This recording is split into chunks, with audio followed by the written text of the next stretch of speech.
Mga kaibigan ko, mga kababayan, andito na naman ako at magbibigay ng isang video natin ngayon, pero ibang klase ito dahil ito yung dati kong vlog noon. Tagal na ito. Ito'y tungkol sa solar storm. Itong buwan ng October, mukhang lalakas na ito dahil lalapit na ng lalapit yung storm na yun dito sa mundo natin.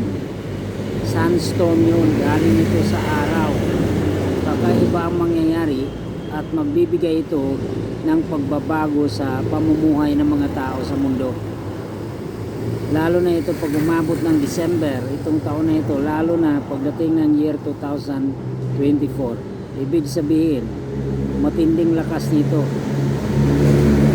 Yung heat wave niya, napakatindi.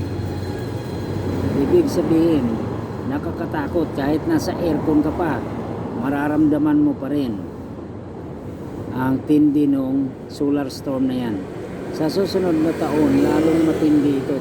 Kakaiba talaga mga pangyayari. Matinding parusa ito sa mga may buhay dito sa mundong ito.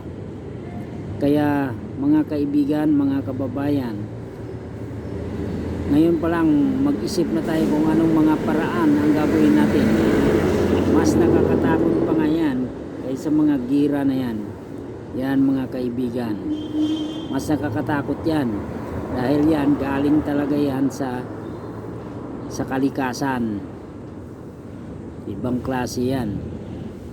Tapos ang mundo natin kawawa dyan, mga nabubuhay dyan kawawa din. Kaya mga kaibigan ko, kailangan mag-prepare tayo lagi, maghanda tayo at tulungan nyo ako. Mag-subscribe naman kayo sa akin.